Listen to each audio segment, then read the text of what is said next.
Okay.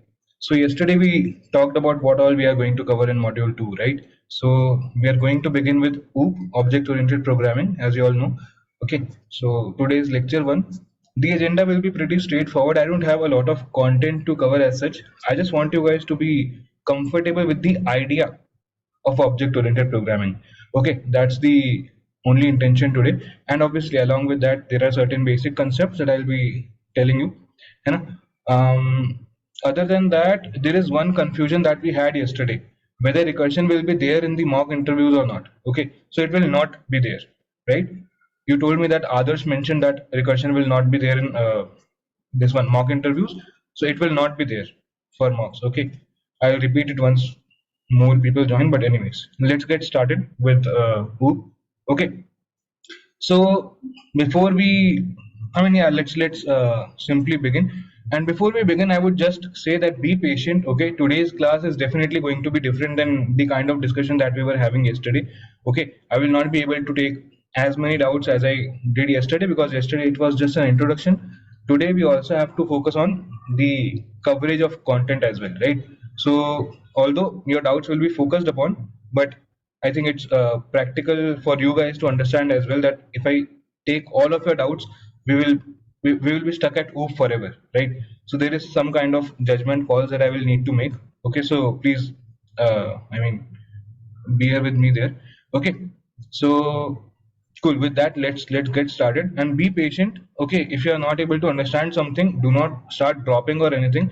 I am going to repeat everything thrice or 4 times. Okay, so do not worry.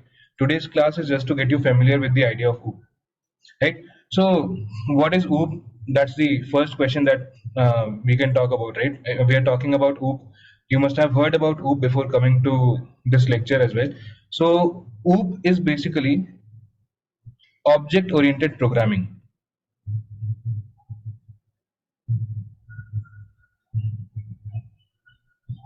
Okay, object oriented programming.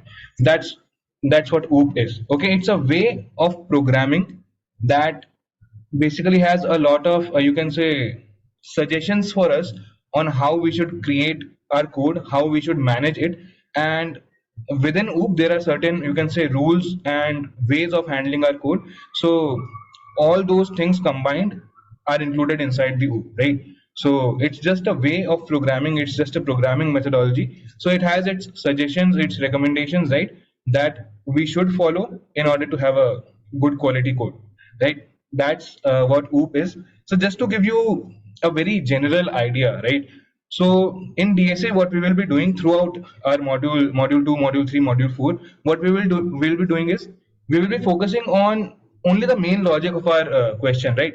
There will be some 10 to 30 line of codes that will explain what the logic is, and only that part is going to be of main focus to us. But in real life, when you will create user specific applications, when you will have applications that actual people are going to use, so usme there will be multiple files, right? There will be multiple functionalities that will be there. So to handle that volume of code, right? So then there will not be 20 30 lines of code, right? 20 30 lines of code mein to nothing will happen when we talk about real life. So there will be thousands of lines of code. Okay, so what you can understand is if you write 1,000 lines of code within one file, I think you can only imagine how unmanageable and untidy it will become, right? You will write the code एक बार में आप लिख लोगे maybe, but you will not be able to manage it later, right? So with the changing ways, right, with the changing things, you will not be able to quickly adapt. So these companies, such as you can take examples of companies that we interact with daily or on a regular basis, not daily actually. Swiggy, Zomato, Amazon, Mintra, and you can take n number of examples, right? These are just at the top of my head. So you will realize how quickly they are adapting, right? If you talk about Amazon, maybe every 1 week when you open the app, there is something new there in terms of feature. I am saying, right, not in terms of products. Products obviously keep changing every minute, every hour, but in terms of feature, there is always something new with respect to Amazon, Swiggy, anything, right? In between, I think there is a prequel for Game of Thrones that came, right? And what Swiggy did was, if you guys have ordered from Swiggy, so instead of showing their rider on motorcycle, they started showing him on what? They started showing a dragon icon instead, right? If you guys have used Swiggy, so do you realize what must be happening behind it? Agar socho, just think about it. If they had written all 20,000 30,000 lines of code in one file, उनको तो ढूंढने में सालों लग जाते that where they will have to make that change, right? It would have taken years or maybe months for them to figure out that where we need to make that change. But because of the object oriented programming and certain different principles as well, so what they could have done was they would directly have gone to this particular portion of code where this file would be kept on what? On the rider. So they would have gone there, they would just have changed the logo from a motorcycle to a dragon, and that is it. So they only affected one part of their code, and that is what they wanted as well, right? And that change got reflected very quickly. So do you understand how it is very important, or you can say why it is very important to make sure that you are able to categorize your code based on the logic that it is performing, right? So that kind of modularity is given to us by the virtue of OOP and certain other programming principles as well. But we are going to study about OOP because it's the basic, it's the most basic level of structure that you can talk about, right? So that was just a very abstract, very you can say random example just to get you motivated about it. Okay, what we are going to see in class is going to be pretty straightforward. Okay, we are only going to, so the example that I gave you was writing a paragraph. But what we are going to study about in today's class is alphabets, A, B, C, D, E, F. That is what I'm going to tell you, the building blocks. Okay, we are not going to focus on the end result. That requires a lot of other things as well. So obviously, we are not going to construct a Swiggy or an Amazon inside our class, but we are going to discuss the basic building blocks. Okay, having said that, I think we can begin with the formal introduction to object-oriented programming, right? So those who joined late or anything, you have not missed anything. Okay, I was just giving an example, right, of how the actual companies, the companies that you are going to work into, organize their codes, right? We only write 20-30 lines of code at max. ज़्यादा हो गया तो 40 lines of code, right? But when you will be moving to the real life applications, there will be thousands of lines of code. So to manage that is really, really important. How each and every piece of code is related to each other, right? All these things we have to take care of, right? We also have to like keep in mind what particular portion of code is accessible to which particular user, right? So for example, we need to make sure that on my Swiggy profile, I can only see my previous orders, right? I can't see someone else's, let's say, someone else's Swiggy order. I can't log into my account and see what others ordered yesterday. So these kind of things are all the practical things that we will be requiring in our real life application building. So this is just a very small introduction in that direction. So if you ask the importance of object oriented programming, this is very, very, very important. Okay, because you will realize that without having studied this formally, we were actually using it in the previous classes also. In what you coded with others, there also you used OOP, but you did not know that you are using OOP. Okay, so those small observations we will be making today and nothing else, right? So let's get started with it. Okay, so OOP is object oriented programming, right? It's just a method of programming using objects, right? Object oriented programming matlab a programming methodology that is based on objects. So this is the hero. This object is the hero of our class, right? So we are going to talk more about what an object is. And before we move on to what an object is, what is really important for us to understand is what a class is. Okay, so this is the first thing that we are going to talk about. And after I explain, roughly after every 10 minutes, I will ask you whether or not the idea is clear to you. Okay, so what we're going to talk about as of now is class. Okay, so some of you might have heard about it, some of you might not have heard about it, but no worries, we are going to start fresh. So class in Java, or you can say in object-oriented programming scenario, a class is actually nothing but a blueprint. Okay, it's a blueprint. So when you want to design a certain thing, when you want to design a certain things, you make a class for it. right? You make a class to represent a particular physical entity, right? So just to give you an example, if I want to represent a student, right? If I want to represent a student, what I will do is I will make a class for student. So how will I do that? I will make a class for student. Okay, how is a class made? First I will tell you how a class is made, and then we will keep talking more about what a class is, what all it contains, right? So in Java, how you create a class is just by doing this. Class, you write this keyword in small class, then you write the class name. Okay, and one important point here, just a side information, the naming convention for class is Pascal case. Okay, so for example, if your class name is you can say student of AccuJob. Let's say this is your class name. So how you will write it is student, then for of you will write O capital, then for AccuJob you will write A capital.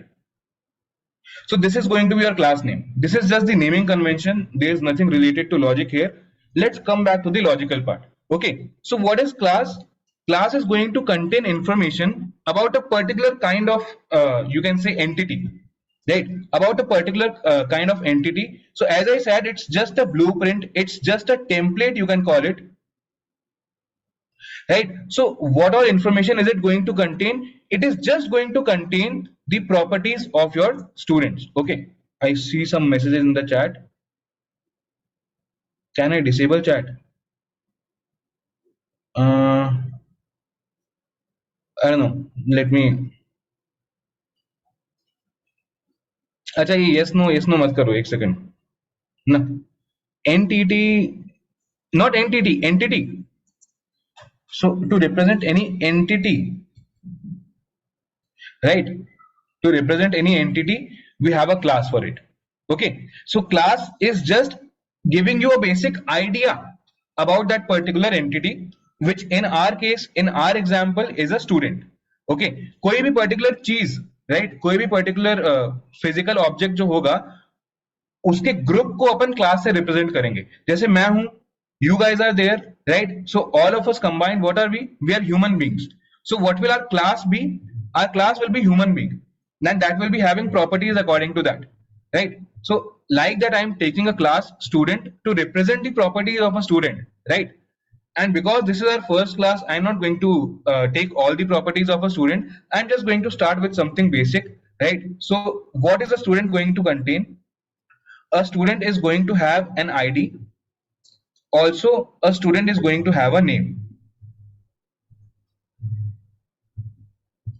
right? So these are the basic things, and your class is done. Okay, just like that, your class representation is done. So this student class that you have, this is our complete class. So what did we do? We just used the keyword class. We gave the name student because that is what we wanted to represent, and then we just added two properties, because just for introduction. So one is ID and one is the name. Okay, so I hope the idea is clear to you, right? Class and function, there is no relationship. Okay, do not worry. Class is a collection of similar objects. Yeah, because I have not explained what an object is, Soumya, that's why I didn't use the word object in definition, right? So that's why. Pascal and camel case are different. Pascal case is this one, right? When you write the first letter as capital. Camel case is this. So when you write function names, right, others must have told you, when you write function names, let's say calculate sum, this is the name of your function. So how you will write the function name is calculate, then S capital. So this C is small and your S is capital. Okay, that's how you basically do it, right? So class is not a function. Okay, what is a class? I am again going to repeat for you. Class represents similar kind of entities together. Okay, so when I'm saying that I want to create a class to represent the properties of student, what I will do is I will create a class for student and I will write the properties of student inside it, right? Similarly, let me take a more basic example, more general example, right? If I want to make a class for humans, so I will make a class human, and what I will do inside it is, let's say one, I will take age and name. Let's talk about age and name, right? So what I'm going to do is int age and string name, right? So these are the two attributes, or these are the two properties that any human being will have, right? Do you guys agree with it? These are the properties that any human being will have. You might be thinking that there are a lot of other properties as well, right? So I am not getting into that, right? Just for simplicity, I am only considering two properties at this point, that is the age of human being and the name of human being, right? So this is how you will represent a human, right? So do you understand? The idea is, because you want to represent a human being, and let's say I go on and create multiple human beings from this particular template. So that's what a template is for, right? So I told you a class is just a template, it's just a blueprint. To give you a more real life example, all of you know what an ice tray is, right? Ice tray, there is no coding here. Your ice tray, the one that you use to make your ice. We fill water inside it, keep it inside the freezer. Some hours later, we get ice out of it, right? What is ice tray? Ice tray is just a mold, right? एक सांचा है बस. For those who understand the word सांचा, सांचा is a Hindi word for mold, right? Ice tray is just a mold. You put water inside it and then you get ice after freezing, right? So just as you have ice tray, which determines the shape, the size, right? It determines the shape and size of your ice cubes, right? So this particular thing is representing what? It's representing the ice cubes that you are going to make out of it, right? With the help of shape and size. But this in itself, this is just a template. This is just a blueprint. It is just informing you what the shape and size is going to be, right? So you can take this idea. What does a class do? It just informs you what are going to be the characteristics of this particular entity for which you are making a class, right? So if you are talking about a student, what does this piece of code tell us? That a student is going to have an ID and a name. Are you guys clear with the idea? So exactly, brick mold or ice tray, all these things are, you can say that these are real life parallels of your. So I'll just repeat once in Hindi as well. Okay, so what I want to say is, class अपने को बस information दे रहा है, right? So for example, I'm talking about humans, right? Human के बारे में बात कर रहा हूँ, student के बारे में बात कर रहा हूँ. Similarly, you can take कोई भी चीज जो अपन एक common group में represent कर सकते हैं, right? So let's say मैं dancers के बारे में बात कर रहा हूँ, okay? Right? So what I can describe about a dancer is, let's say एक dancer के बारे में क्या क्या बात कर सकते हैं अपन? His style, okay? स्टाइल होते हैं ना डांस के, contemporary and then classical, then hip hop, all that. And then maybe you can, because I'm not getting any better idea, we can talk about experience, right? So एक integer ले सकता हूं मैं to represent the experience, कितने साल से dance कर रहा है, right? So what this class now is representing is, it's only telling you that any dancer is going to have a particular style and experience, right? अभी इसने कोई particular dancer के बारे में इंफॉर्मेशन नहीं दी है, इसने एक जनरल चीज बताई है आपको. It has just given general idea that कोई भी डांसर होगा तो उसके पास स्टाइल और एक्सपीरियंस होगा, right? Difference between function and class, there is no relation between a class and a function. Function does the job, जो भी आपको काम करवाना है वो फंक्शन कर देगा. Class on the other hand is a user defined, you can say, एक तरीके से आप मान लो यूजर डिफाइंड डेटा टाइप है ना, in a very broad way. It's not the technical definition, पर क्या है, आपको इंटीजर रिप्रेजेंट करना है तो आप इंट यूज करते हो, है ना? सिमिलरली आपको ह्यूमन रिप्रेजेंट करना है तो आप कैसे करोगे? जावा ने तो कुछ बताया नहीं ह्यूमन के लिए, तो आप खुद की क्लास बनाओगे. उसके अंदर based on what you already have from Java, you have integer, you have strings. What you will do is you will try to characterize that human, कि अगर मैं एक ह्यूमन टाइप का वेरिएबल बनाऊं कल को, तो उसमें क्या क्या होगा? उसमें एक इंटीजर एज होगी और एक स्ट्रिंग नेम होगा. Function is a different thing all together. वो तो चीज ही अलग है फंक्शन, राइट? उसको don't try to relate it with a class. Okay, now is the idea clear? So Vamsi, I am just repeating the same stuff in Hindi because of the request of some people. I have not told anything new here, right? Don't worry. All I said was that don't confuse it with a function. Function just does the job, whatever you are asking it to do. It returns a particular value based on the logic you are performing inside it, right? That's it. But a class is more of a user-defined entity, right? For if you want to represent a human being, Java does not provide you with anything, right? You will have to create a class yourself with these properties inside that, right? Okay. Okay, so class is the, how will you make a class now? You will use the word class and then you will give the name of the class. Okay, this is the first thing that we are talking about. This is what a class is. What is a class? It's just a blueprint, it's just a template, right?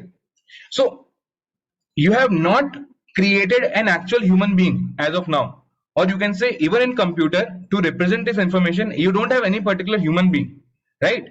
Similarly, just to give you a real life parallel of this one, when you have your ice tray, you are not having ice yet, right? Till the time you put water in it, put that into freezer, take it out after a few hours, then you will have ice. Okay, so ice tray is only informing you that if you make an ice, this is going to be the shape and size of it. Similarly, if you make a human, these are going to be the variables that every human is going to have. Okay, so I hope now the idea of a class is clear. So another thing that I would want to basically continue from here is, this is just information, right? This is just ice tray. You only have ice tray. Now the next question is, how do I create ice from it, right? Or in terms of computer, this is the information, this is the blueprint. How do I put it into action? What if I actually want to create a human and set these properties for that human being, right? So basically this is just the information. Now if I actually want to create human beings, let's say Bhavya and Adarsh, how will I do it if I want to create a human being inside this computer, right? So to create what the class is representing, to actually create something out of it, that physical entity that is actually going to have these properties, class is just saying that if you create a student or if you create a human being, these are going to be the properties, right? But what is it that you are actually going to do?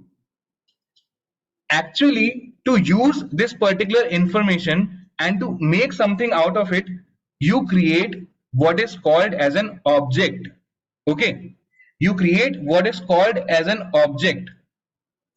Okay, so just to give a parallel to you again, class is your ice tray, right? Class is your ice tray. In that sense, what is the object going to be? Your ice, right? Ice tray is telling you what it is capable of, but when you actually create ice out of it, that is actually the object.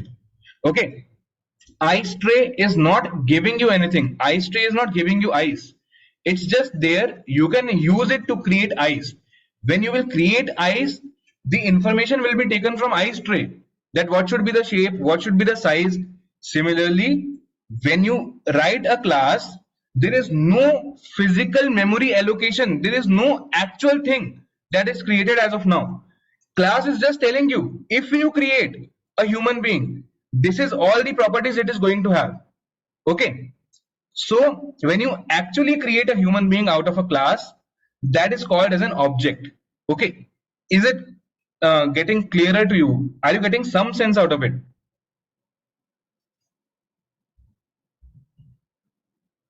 Okay, okay. Anyways, so how do I mean, anyways, let me just move forward with explaining what an object is, and then I will ask again if it is clear. If it's still not clear, I will think of some way of explaining again. Okay, so what I'm going to do now is, you have human, you have a class human. What is it telling you? It is telling you that a human being will have an age and a name. Okay, that is all it is telling you. But so far, no memory allocation has taken place. There is no actual human that is existing, or you can say there is no human for which a record is created, for which something is created inside the computer.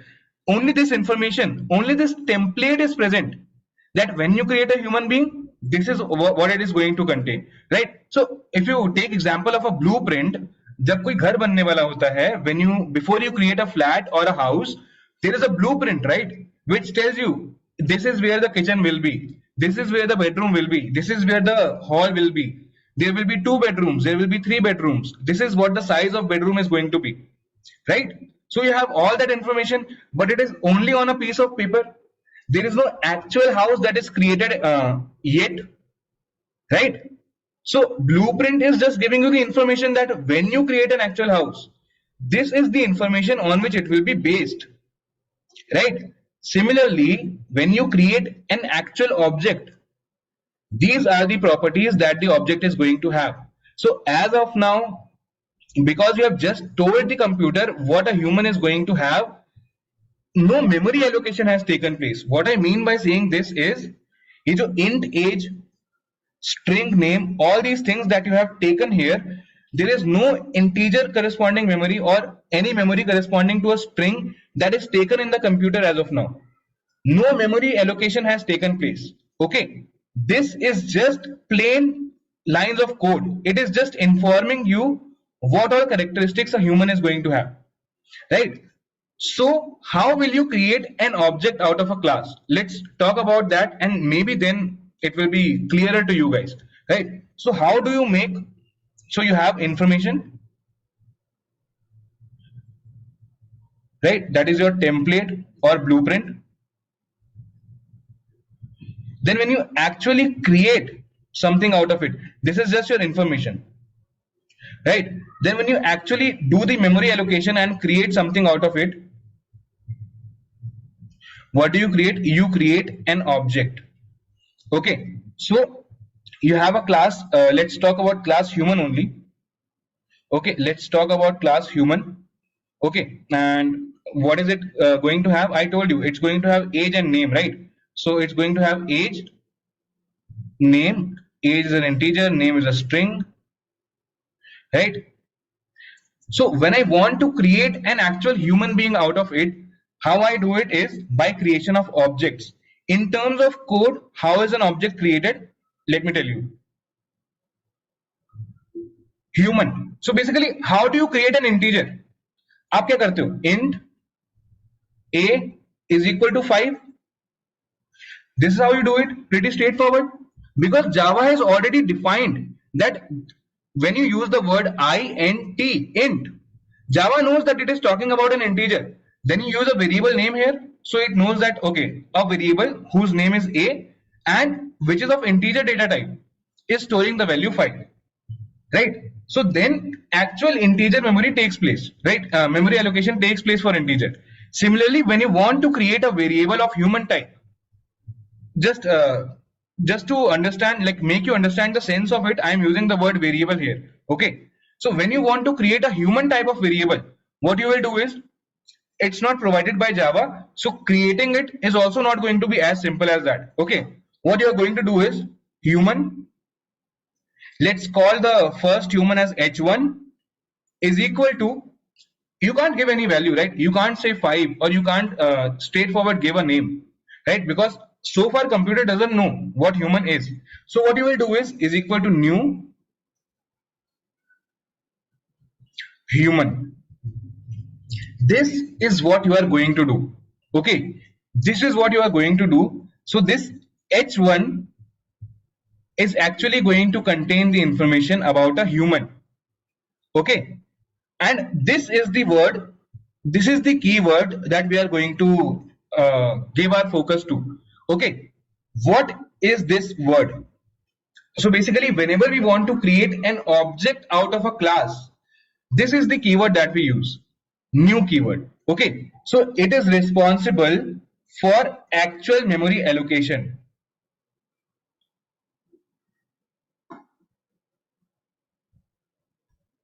Okay, so what I want to say by memory allocation is, when you are saying class human int age string name and whatever integer whatever other properties, so far it is not there in the computer. No integer has been created, no string has been created, only information is present. But as soon as you do something like this is equal to new human, what happens inside a computer is a new human is created, for which there is an integer, by the name of age, there is a string variable created. That is what happens, and this whole thing, all these properties combined are representing what? Are representing your human h1. Is it better now? Is it clearer now than before? समझा? थोड़ा थोड़ा समझा है ना? So to get, जैसे to get more sense out of it, you will have to, you know, after you spend a particular amount of time with it, it will get clearer. But abhi, is the basic idea clear to you? This is what the object is going to be. How to store? Sriram, don't worry. We are going to talk all about all of that, right? So that's how we are going to do it. Okay. So this is how you will create an object out of the class, right? So this part, let's try to understand in terms of code what we did here. Okay, let's try to actually implement it. So I have already created one class for you. Let me just, okay, forget about all these things. What we have studied in today's class is going to come now. Okay, class, let's make a student here. Okay, class student. See how I'm making it. I'm not using any round brackets or anything. सीधा नाम लिख के curly brackets. Okay, this is also called as the body of class. Another technical thing, not something that we need to be worried about, but it's just called as the body of class. So I'm just telling you what are the properties you want to have for a student. So see, every student is going to have certain attributes, right? So these are what attributes that I'm defining. These are the characteristics कि student में क्या क्या होगा. So let's say integer id, and then you are going to have a string name. As simple as that. I'm only going to like give you a very basic, very simple example like this one. Okay, इसमें you can have 10 features also, right? A student can have a subject, a branch, age, all that stuff. But I'm not going to do that today because it will just complicate our example, right? If you want to create an actual student out of it, what will you do? Student s1 is equal to new student. That is what we talked about. So this is the portion that we have studied so far. Only this much. Okay, even leave these things, right? This main function, everything. I have not told you what it does, right? Although main function's job is pretty straightforward. What does main do? Main is going to be responsible for the actual execution of your code, right? So basically, student you have created, okay, so as a part of code, as information, it is available there. But during your program, you actually want to create a student. So where will that information come? That will come inside the main function, because you want to create an actual student, right? So that's how it is happening. And one more thing about naming convention in Java. So this is pretty straightforward. So we have a class student here, right? Similarly, we also have this class OOP fun, right? So I've just named it for OOP fun because we are going to study OOP, have fun with it. So this class is OOP fun, and this is a public class. Okay, don't worry about what is public and what is like. Don't worry about what public is. We are going to talk about it later. So as of now, just don't worry about it. But the one thing that I want to tell you about Java is, see, this is the file name. What is the file name? This is one code file that we are having now. So the file name is oopfun.java. Okay, so this class, this file name should be same as the class which is declared as public. Okay, I'm going to repeat it. the file name of your particular code should be same as the name of public class. So see, if I try and create a public class here, it is going to give an error, right? What does it say? Class student is public should be declared in a file name student.java. Do you see that? So in one file, you can only have one public class whose name should be same as what? The file name. Okay. So this is something that it's just a pointer for you. Don't go into the logic of it. There is no why for it as of now. It's just that Java compiler works in that way, right? What it understands is it goes to a file name, searches for a class, public class with the same name, and then goes to the main function. Okay, that is how it works. We don't need to go much into depth of it. किसकी depth में जाना है? What is it that we need to understand better? The class and the object. That is what we want to get clarity about today, right? So these things we will come to it. I'm not going to explain package. I'm not going to go outside the scope of today's class. Don't worry about extra things. Okay, focus on class and object. Okay, can we use class inside a function? Not today. Okay, and not you are not going to need this thing anytime in your basically OOP journey, right? So see, these things I'm not going to do. I'm using IntelliJ. It's going to be same as whether you use GDB or Eclipse or anything, right? This code I'm going to give you after the class, but I'm not going to entertain requests of changing the IDE or anything. So this is something that you need to adapt to, right? IntelliJ is the most preferred IDE for Java, right? It's there for a reason. So don't focus on other things. What is a package? What is this? What is that? Only focus on what I'm trying to deliver here, because with this strength, it will become impossible for me to cater to every request. So that's why let's follow a particular standard. Only focus on what I'm teaching. रही बात दूसरी चीजों की, what is a package? Can we do this? Can we do that? Everything is going to come in due course of time. And if it doesn't come in the class, that means either it is not relevant or it is pretty straightforward. You can Google it. Okay, so these are certain things that you need to kind of adapt to. Okay, I'm not saying I will miss something basic and I will not explain it to you. That's not what I'm going to. That's not what I'm saying. What I'm saying is only focus for the time being on what I'm trying to tell in the class. Okay, if I deviate based on your doubts, we are not going to make any sense out of any particular class. Okay, so there's a structure that we will have to follow, right? As of now, I'm having 60 messages there. So obviously, you guys also understand that it's not practical for me to entertain every request, right? Taught us in GDB online compiler or AccuJob compiler. I don't understand why this is a like. What's the point of this, right? Anyways, no, don't worry about it. So. And this is this is not a relevant request, right? We can use any ID of our choice and only focus on these things, right? This 4 lines, this is a comment, right? These 4 lines I'm telling you and this 1 line I'm telling you. इसमें compiler का मतलब इसमें ID का क्या फर्क पड़ता है अपने को, right? Anyways, enough deviation. Let's get back to the topic that we were discussing: classes and object. So this is how you are going to create an object here, right? So what I want to say is we are all humans, right? But what does S1 represent? S1 represents a particular human being, right? So I will give you an idea here. So S1 student, sorry, I said human being, but I meant student. So now your next question is, you have declared variables here. Okay, you have declared these variables ID, name, and you can keep on listing more and more variables. But the point is, when will you set the values for these, right? You have S1 is there, S1 is there. So S1, because S1 is a student, S1 is going to have an ID and S1 is going to have a name also. So the next question is, how are you going to set the values for that particular variables, right? So to answer that particular question, you use dot to refer to the properties of a particular object. So as you can see, as soon as I put a dot here, it is already giving me suggestions. ID, name, right? So S1 dot ID is equal to, you can give any ID. I'm giving, because it's our first student, I'm randomly giving the ID 1, right? S1 dot name is equal to, so for now I'm giving the name Bhavya.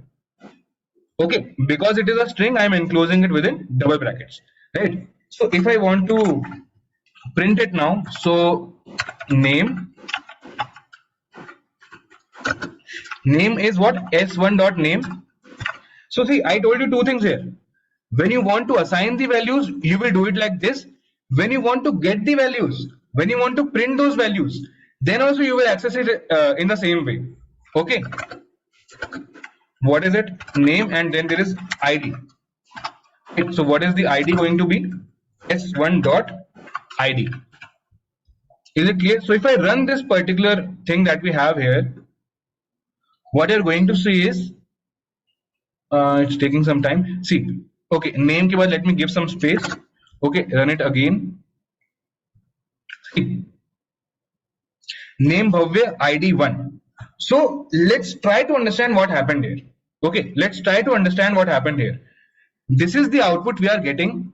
Whenever I ask you that tell me how this output came, or I give you a program and ask you to give the output for it, only refer to the main function. Okay, only refer to the main function. So let's see what happened inside main function. Student S1 is equal to new student.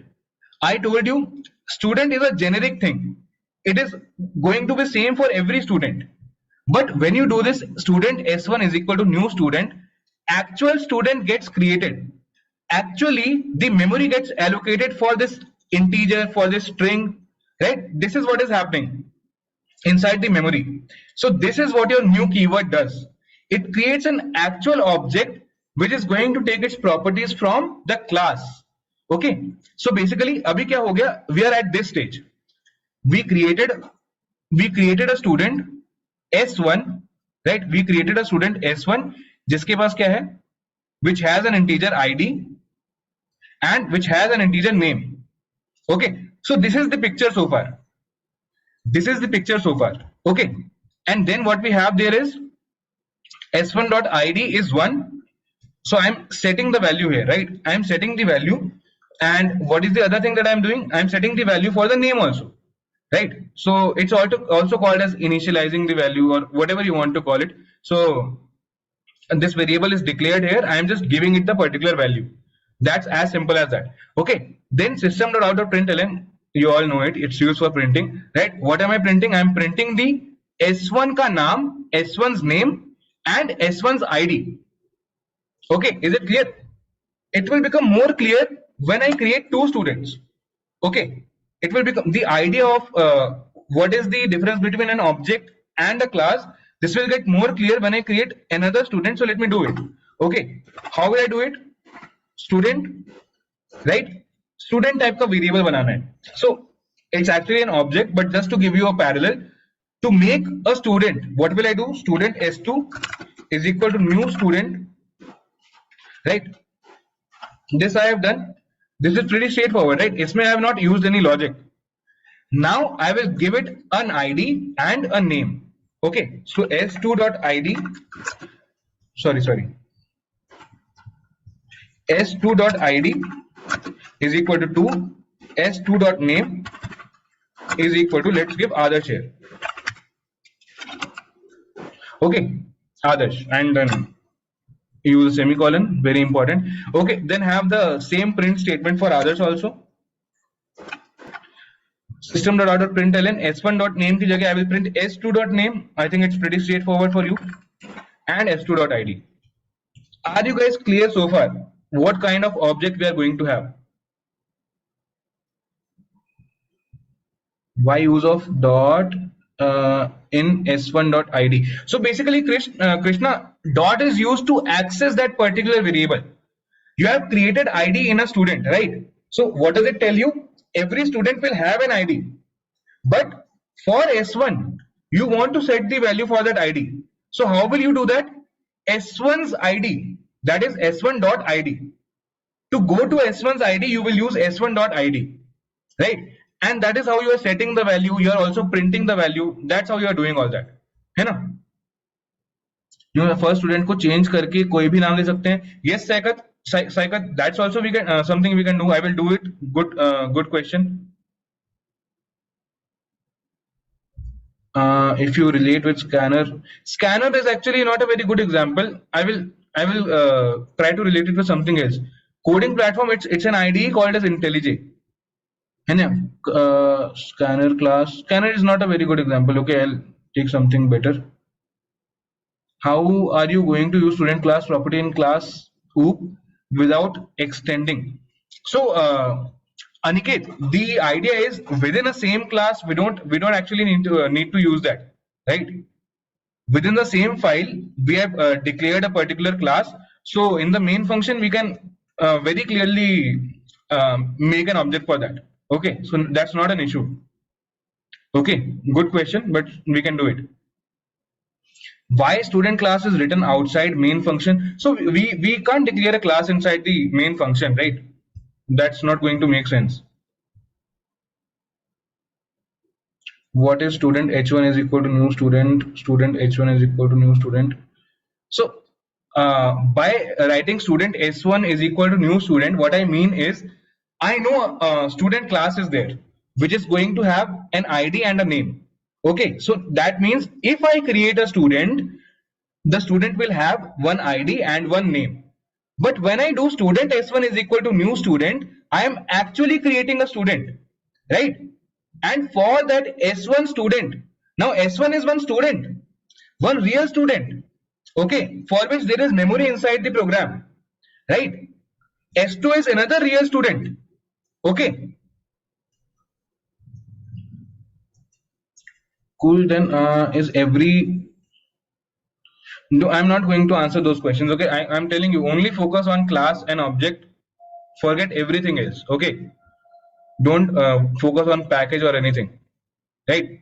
So, anyways, so what we are going to have now is one student is Bhavya, another student is by the name of Adarsh. So S1 is there, S2 is there. So what should I have as the output if I try to run this? Name Bhavya ID1, name Adarsh ID2. Because this time I access the S2's name. Okay. Here I will have to turn the chat off. I don't know how participant can chat with no one because it's really I'm not able to process it 40-50 messages together. Okay, anyways, let's talk about it. So अब मैं यार मतलब क्या बोलूँ मैं यार मतलब don't misuse it मतलब because I will keep asking you periodically whether it is clear to you or not. So I mean for that purpose I need chat to be there, but don't spam it like anything. Do not ask irrelevant questions. I know at this stage every question seems relevant, right? You do not know whether a question is irrelevant or not, but only focus on what a class is, what an object is. Everything else we are going to cover, right? So I'm going to allow you back the permission to chat, but do not like overflow the chat. Okay, only take relevant questions. Okay, exactly right. नहीं declare कर सकते क्या s1 dot name is equal to Bhavya Adarsh? No s1 dot name is equal to Bhavya Adarsh कैसे करेंगे? We s1 is one student, it can have one name. To store others you will have to create another student, right?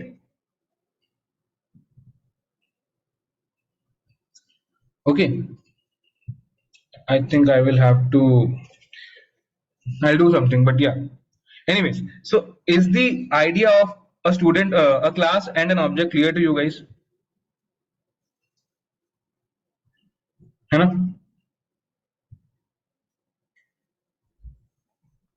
Cool then. Okay, because we have spent a lot of time there. Time is not an issue, but still we have to like cover other things as well, right? So I have told you what a class is, given you an example what an object is, how to access the particular. Okay, so there is one thing that I want to tell you now. Okay, so I directly gave the value 1 to the ID and I directly gave a value to the name. Okay, and let me just comment out this portion. and let me also comment this portion as well. So what have I done now? So the only portion that we have now is, let me put it here. Okay, so the only portion that I have in my code now is obviously the class student, and then student s1 is equal to new student, system.out.println s1.name s1.id. Okay, so now the question is, if I do not give a name to my student, or you can say, yeah, if I do not create a name for my student, assign an id to my student, what will happen? Will Java give some default value to my variables that I have declared inside the class? So that is something that I want to show now. Okay, see, when I did not give any value to the name or to the id, what is the default value that we have? For an integer, don't focus on id, focus on the data type. For an integer, the default value that Java has given for my object variables, see, for integer it is 0 and for string it is null. Okay, for string it is null, right? So this is also something I wanted to tell you. This is the default value that Java is giving, right? So just for demonstration, if you have a double here, double, let's say marks. Okay, so just for information, I am saying, just to represent that what will happen for a double variable. Okay, so let me also print marks here. Okay, marks s1 dot marks. Okay, so if I run this one, what will happen? I will get a 0 in double format, 0.0. Okay, so for any particular variable, any particular data type, Java corresponds to the value that is, Java takes the value that corresponds to a 0. Okay, because string is not a simple primitive variable. Very interesting thing is, I don't know if you know it or not, string is also a class. Okay, string is a special class. Java has created it for you, but string is also a class. Okay, so that's why when you are not deciding anything for the string, it's not giving you 0 or anything, it's giving you null. Null means you have not done anything with the string as of now. है ना? Marks, integer is 0, marks are 0. If you take a boolean here, right? If you take a boolean here, what corresponds to a 0 in boolean? 0 is false, 1 is true. Generally that's the idea, right? So we should expect a false there. So if I run this, see, this is the default value that Java is giving it to these variables. Okay, we don't have anything to do with it, right? So let's not comment it, let's just remove it entirely, we don't need it. Okay, and let's come back to what we were discussing here. Okay, s1.id. okay, this is where we were, right? Can we add any data type in class? Any data type, right? Okay, having said that, so now I hope the idea of object and class is clear to you guys. If it is still not clear, watch the recording, take some time yourself and try to understand what a class is, what an object is. Okay, object is the actual implementation and class is just information, which is just describing how the object will look like. And object is when you actually allocate some memory for it, right? When you actually create something out of it, that's the object. And I think we have already given enough time on it. If it is still not clear, please take some time, go back, when you go back, take some time and try to understand what we are trying to discuss here, right? It's very easy, it's very straightforward, right? But still at some point we need to move on, right? So I will have to do it now. Okay, we saw how we access different values, right? So id, name, all these values, we saw how we access it by using a dot, right? So there is another thing that I want to tell you here. So these variables that we have for an object, right? So these variables are actually depicting the state of the object, right? They depict the state of the object, right? So what is the id, what is the name? So as you keep on defining, or you can say give value to each particular object variable, you are kind of in detail, you keep on describing what the object is all about, right? जब आपने उसको id the, so you gave it some particular state. When you gave it a name, you define the state further कि id1 और name भव्य वाला student, right? So are you getting the idea? And there is one more thing that I want to tell you now before we move on to writing functions inside a class. There is one more thing I want to tell you now. That is what is actually happening when you do this new student, right? Right, student S1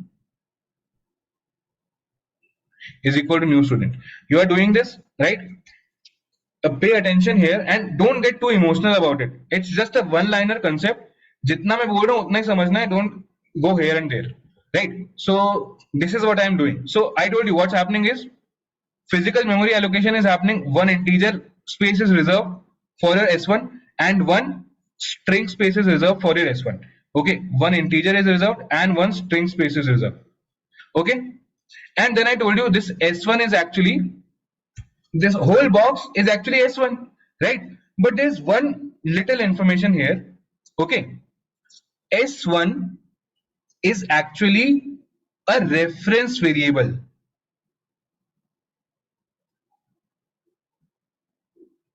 Okay, S1 is actually a reference variable. So what do I mean by saying that S1 is a reference variable? Very accept it with an open mind. So what's happening is new student is responsible for creation of this. Okay, this whole box that I have drawn here. But it is present somewhere in the memory. Okay, so at some random position it's present in the memory. What is the job of S1?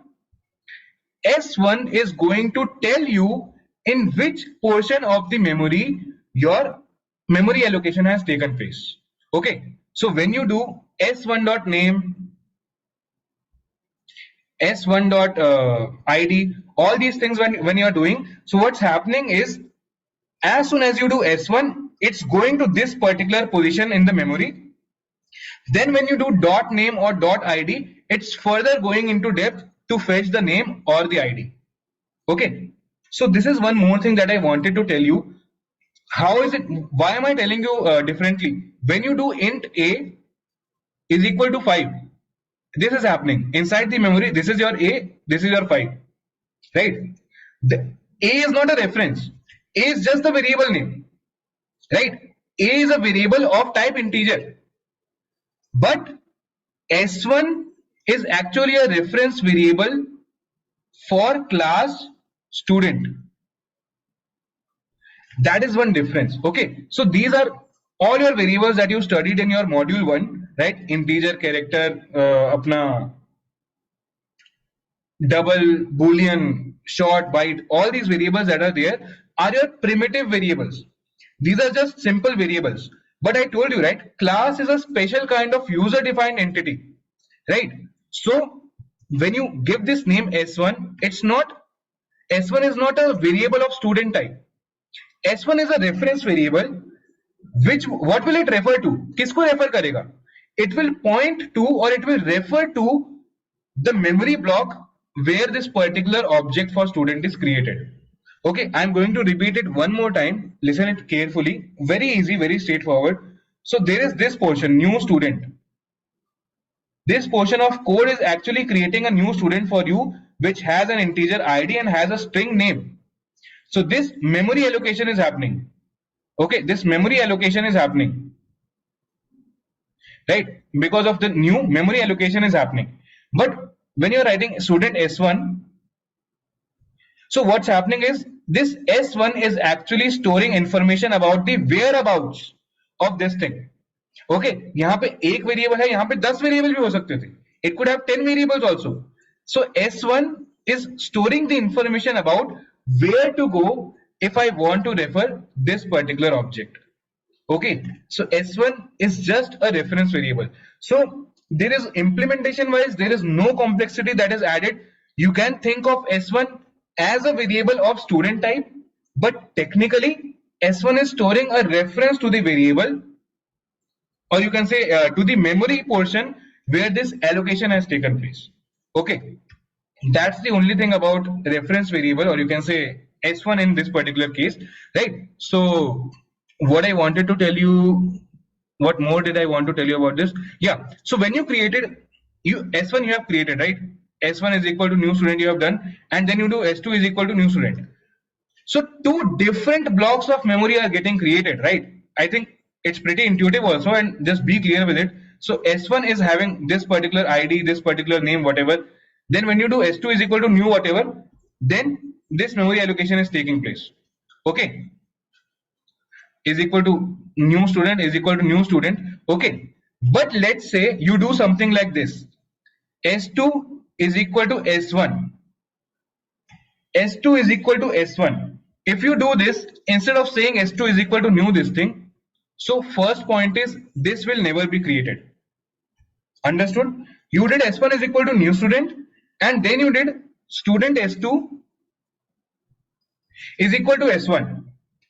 That does not mean that S2 will create a new object with the same properties of object as S1. No.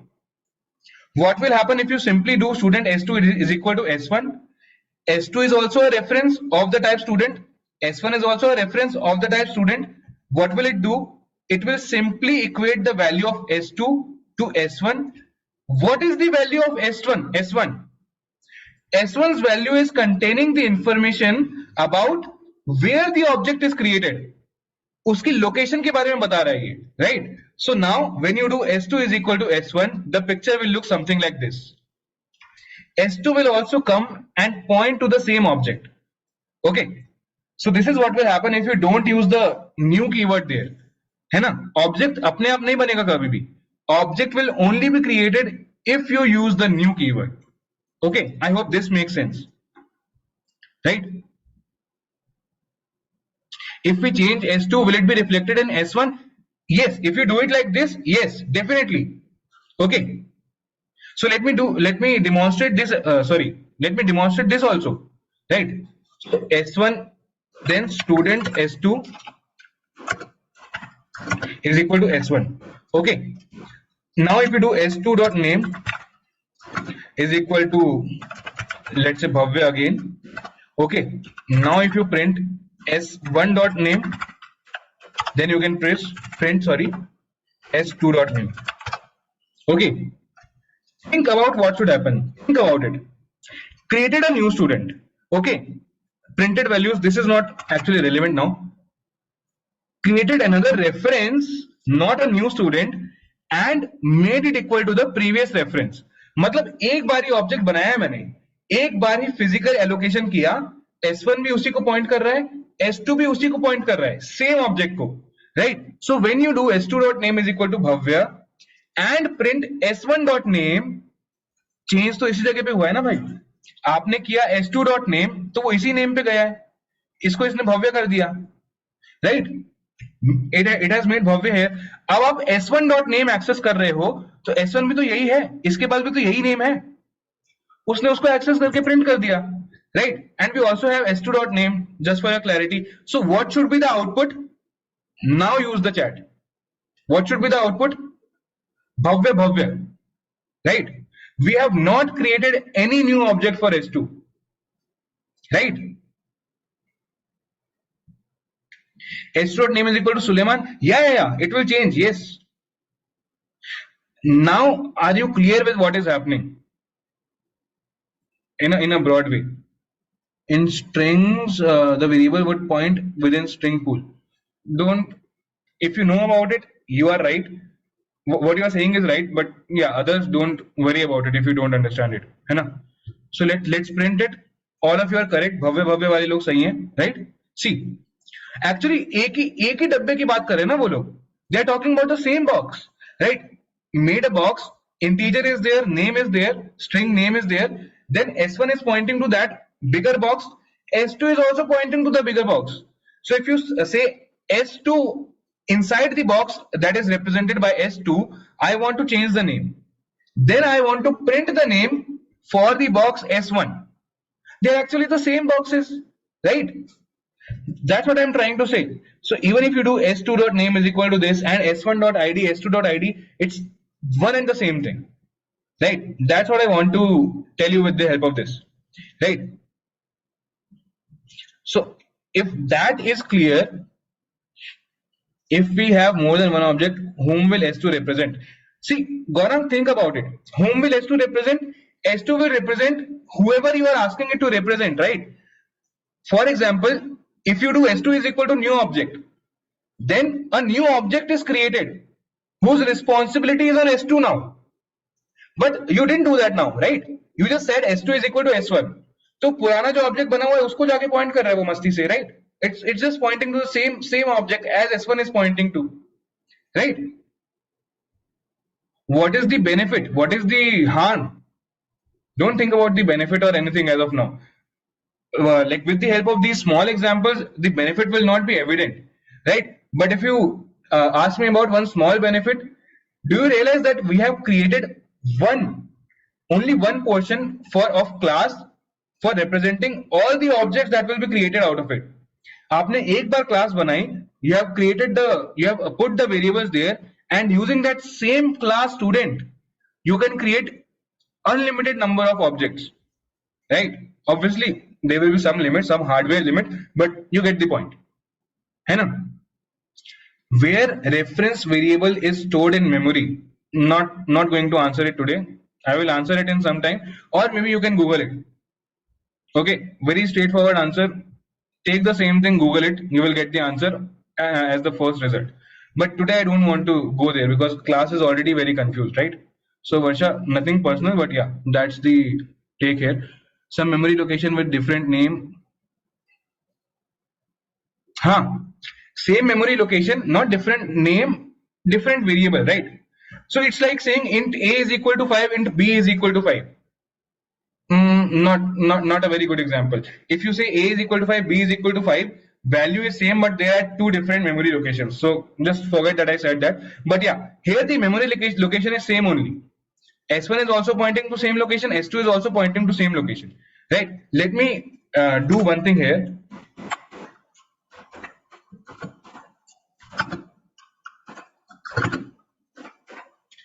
Let me print S1 and S2. You will realize that you will get some nonsense values here. You will not be able to understand what that value means. Then you will realize S1 and S2 are actually storing in some form the address of this particular object. Okay, so let me print it now. I am commenting all these lines. Okay, not relevant to us at this point.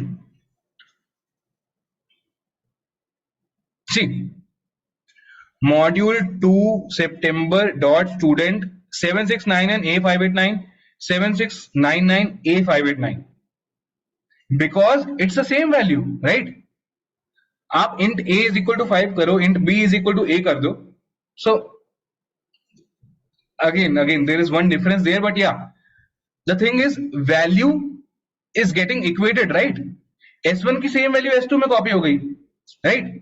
Now S1 S2 खुद में जितनी जगह लेने हैं उनको, S1 and S2 as variables, they will take place, they will take some space, but S2 के corresponding कोई नया object नहीं create हुआ है, right? So these things are a little tricky at the beginning, but as we spend more and more time on it, it will get clearer. Okay, so don't overthink, don't worry about it. S1 and S2 are objects. No, Sahil, technically S1 and S2 are reference variables which have the potential to basically point to the object, right? So to clarify this further, this is your actual object, right, Sahil? Both S1 and S2 are reference variables which are storing information about the whereabouts of this memory block. ठीक है, कि कहां पर है वो S1 और S2 बताएंगे. तो S1 और S2 जनरली भी से कि S1 S2 ऑब्जेक्ट्स हैं, बट टेक्निकली ये बस एड्रेस बता रहे हैं उसका. These are just postman. ठीक है. Reference variable is not equal to object. Aditya, reference variable stores the address about the object. ठीक है. If string is a class in Java, what are the objects? The string that you create are string objects. Okay. जैसे आपने int a is equal to 5 किया, simple variable बोलते हो आप इसको. string s is equal to भव्य करते हो तो आप उसको string वेरिएबल बोलते हो, because you didn't know about classes as of now, but that s is actually the object that's storing Bhavya inside it. ठीक है. String is actually a special case of classes. It is given very special treatment inside Java, so we will not take that example, but anyways, this is correct. If you say string s2 is equal to Bhavya, This s2 is the reference variable which is storing the Bhavya inside it, right? Okay, cool. Then can we define class before public class? Yeah, that's not an issue, that you can do. That's entirely on you. Okay, anyways, now let's move on with the agenda. Okay, so you saw that there are certain characteristics, there are certain states that a particular you can say entity can have, that a particular object can have, right? Similarly, there are certain functionalities, or as we call it in, in terms of OOP, there are certain behaviors that a particular entity can also have. If you're talking about a student, it can also have some behavior inside it, right? It can also have some action or some function or some methods, right? So basically, just as a particular class can have variables to define the state of an object, it can also have some methods to define what activity can be performed by that particular object. Okay, so let me extend the example that we were using earlier. Let's talk about student only, and let me use a better color. It's hard on eyes. Class, student again. Okay, int id, string name. Okay, and then you can have a function here. So let me create a very simple function, void codes. Student can code, right? Pretty straightforward implementation. All I want to do inside this function is I just want to print that student codes. I just want to print this information. Okay, so let's see how we can do it and how we can call this particular function. Function बना दिया आपने, उसको call भी तो करना पड़ेगा ना. So let's look into all that stuff. Void codes. Okay, this is how you define a function. I'm not going to explain that. Student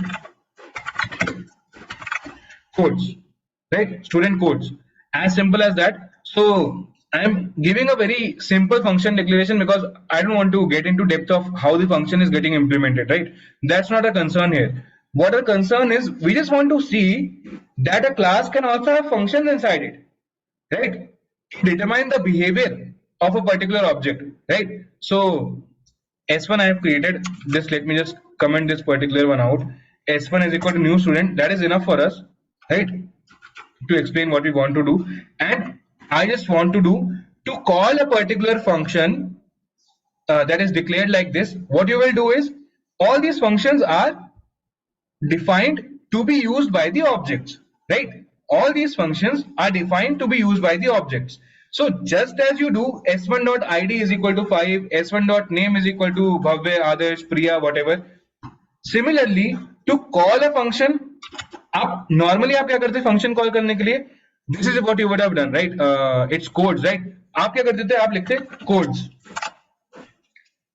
ये करते आपका function call हो जाता based on what you know so far, right? But because codes is a function inside student class, only a student can call it. Okay, do we have a student? S1 is a student, right? S1 is representing a student. So S1 dot codes. As soon as you say S1 dot codes, what does it mean? Sorry, where am I? S1 is calling the function, the method codes. S1 is calling that particular method. Okay, so if I run this now, see student codes. Okay, you can also basically use certain things here. So student codes, let's say you want to make it a little better, right? So you want to say, let's say if the name of the student is Bhavya, you want to have an output saying Bhavya codes, right? If the student's name is Varun, you want to have the output Varun codes. Okay, so how will you do that?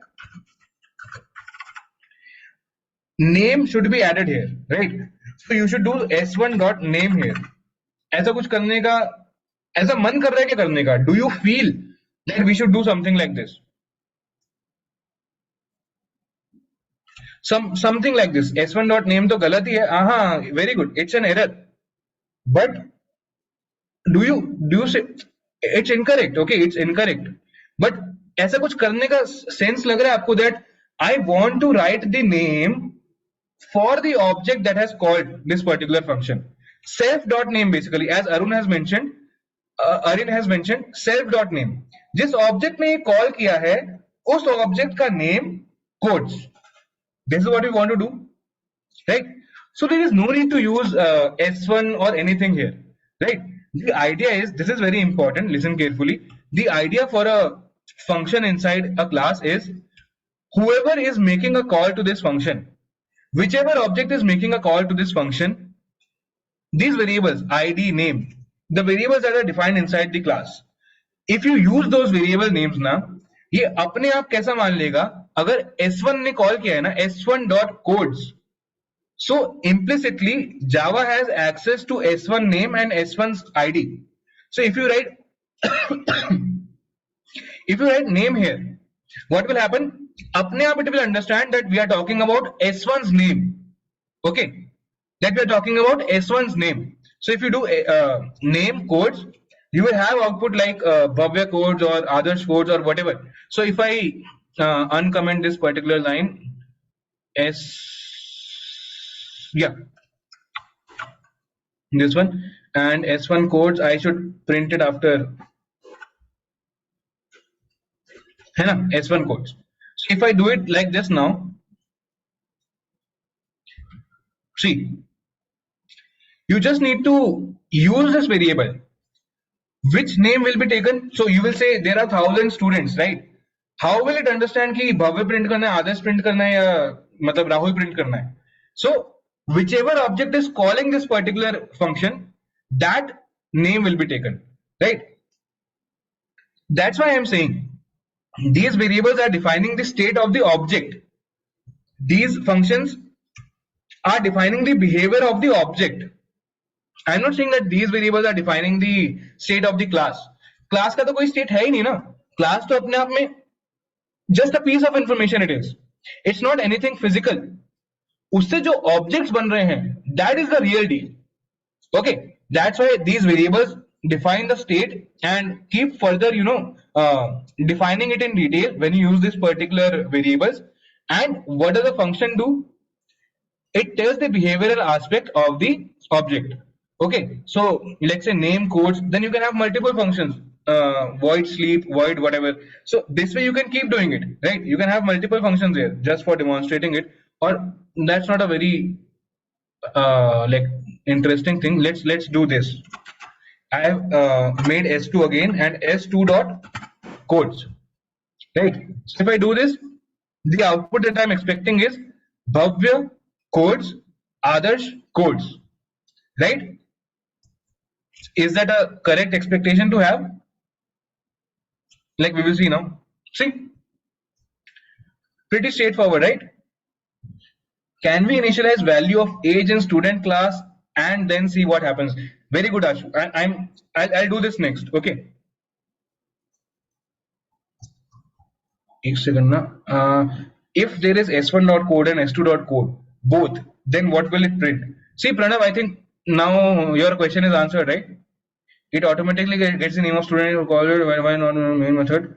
Name in case of calling a function defined in main function. See, that's the thing. Inside the very good. कौन है ये? उत्तम. So let me take two things, right? एक चीज उत्तम ने पूछी है, एक चीज अपने आशु ने पूछी है, right? So let me do this. Void sleeps, okay. Name, ठीक है. See what I want to show you here. I am making a call to the codes function now. Yeah. See, Uttam, this is for you. I am inside the student class only. Now when I am referring to the codes function, I don't need to basically write any object or anything here, right? So by default, what's happening is something similar is happening with your main also. I am not going to go into detail as to what is happening, but even when you do this, so when you call sleeps from outside, what will happen? I told you, right? Object calls the function. Let's say s1 dot sleeps likha aapne. So what will happen now? Sleeps is called for s1. Similarly, when you called codes inside sleeps, codes will be called for s1 now. Okay. So what will happen? See. Let me just demonstrate it. भव्य इसका sleeps कर देते हैं. Okay.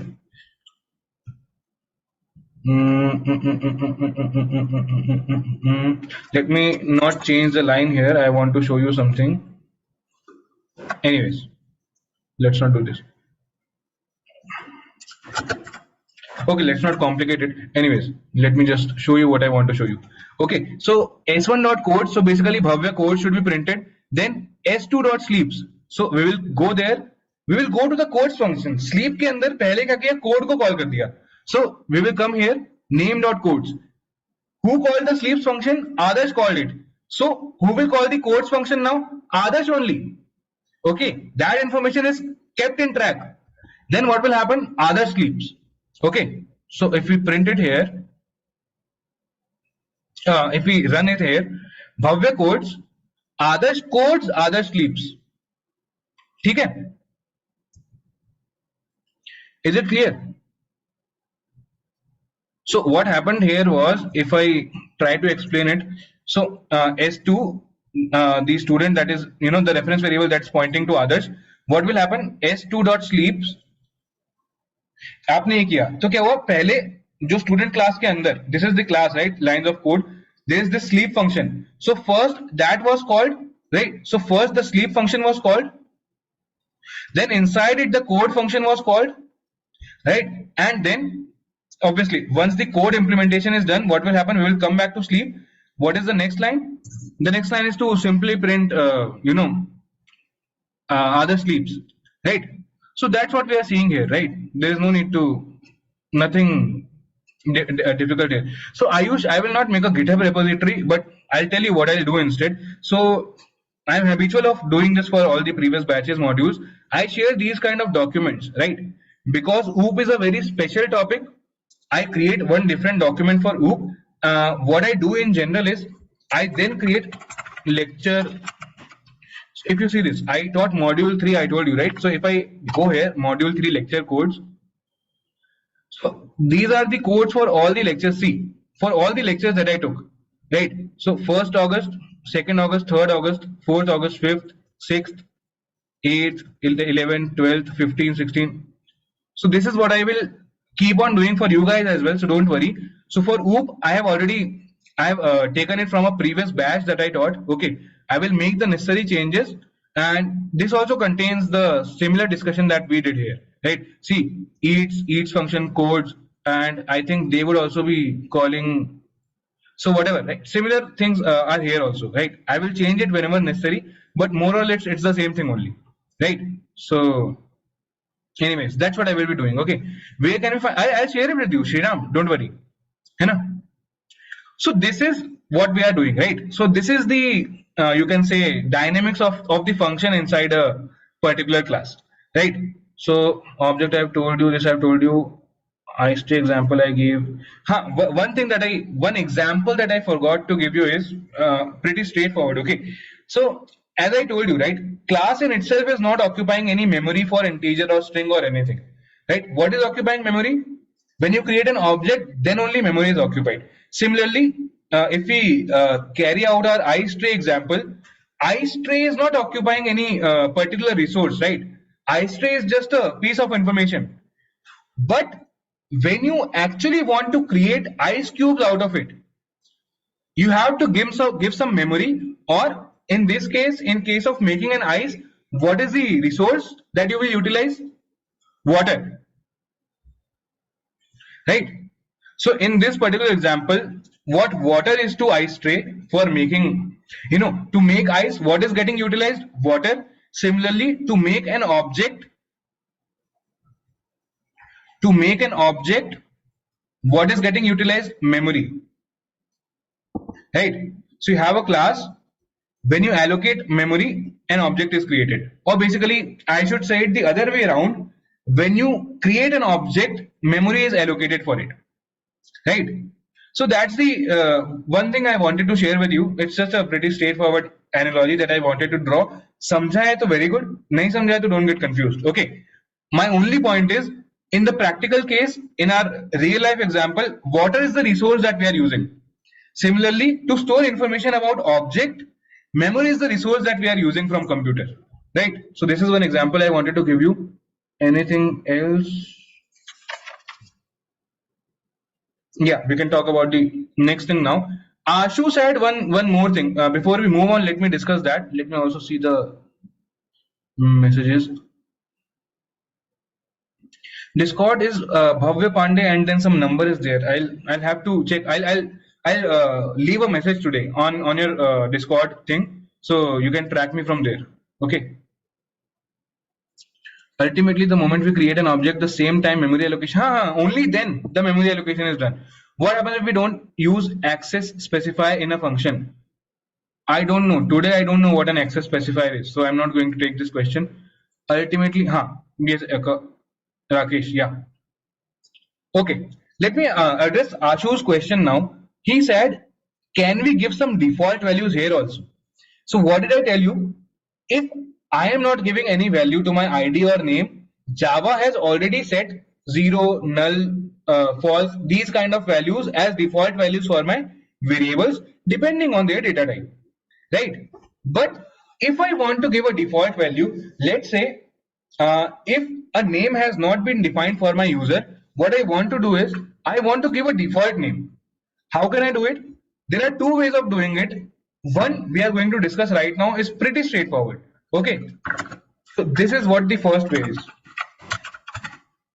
Let's say if a student does not give a name for itself, I want this particular name to be given by default.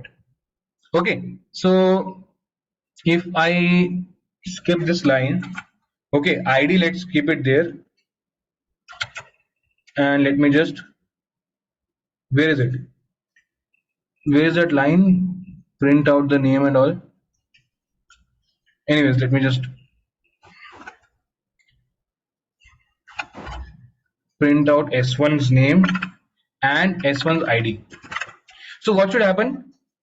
For ID, you have defined ID as 1. For name, you have not defined anything. Earlier, when we had not written this, we were getting a null here. Let's see whether we get a null or we get this string username now. Okay. So Ashu, this is to answer your question that you asked, right? So if I run this,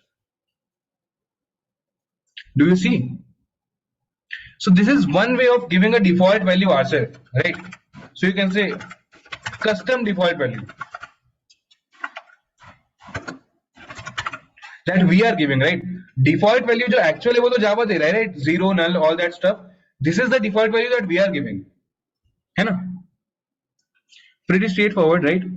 If we give a default name in class, can we change it in the object? Yes, Akanksha. Let me do that. Okay, let me do that.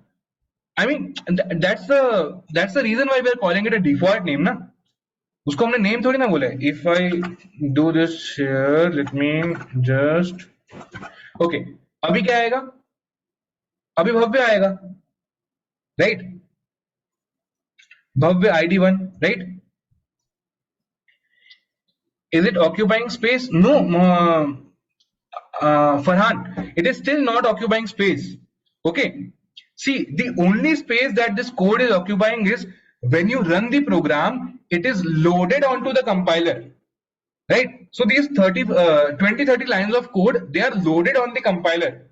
There they are occupying some space. No integer is created, no string, nothing is happening. So this loading onto the compiler, this class that we are doing, it is getting loaded. So जितना space उस code को read करने में लग रहा है ना, बस उतना ही है. No integer, no name, no nothing is happening here. When you create the object, only then the space is getting allocated. क्योंकि आप खुद सोचो ना, उसके पहले अपन को कोई यूज है क्या एक इंटीजर बना के स्पेस ऑक्यूपाई करने का, right? See and it doesn't have any sense also. अगर आपने एक आईडी और एक स्ट्रिंग, एक इंट और एक स्ट्रिंग जितना स्पेस लिया हुआ है, if you have a space before declaring an object, for an integer, for a string, what is the use of that space? We only need this space to store information about some object. Till the time we don't have the object, we don't really need the space also. है ना? That's the idea. Okay, what if I don't want user to change the default value? So then we can do some settings, but that's not within the scope today, or I think not in the discussion that we are going to have, right? So it's actually, see, if I try to give you a parallel, who asked this question, if I don't want to, Suraj.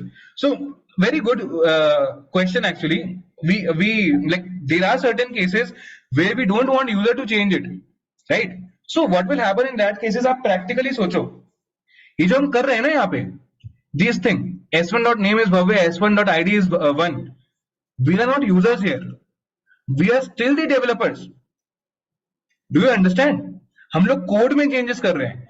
If you don't want the user to access these variables, if you don't want the user to change these variables, you know, this is beyond the scope of today's class, but there are certain access modifiers which limit the scope. और एक बहुत ही छोटा सा example दूं अगर आपको, अगर आप ये चीज आप अपना यूजर को दिखा रहे हो, you are showing this field to user that name is there, the name is user name, and I don't want you to change this name.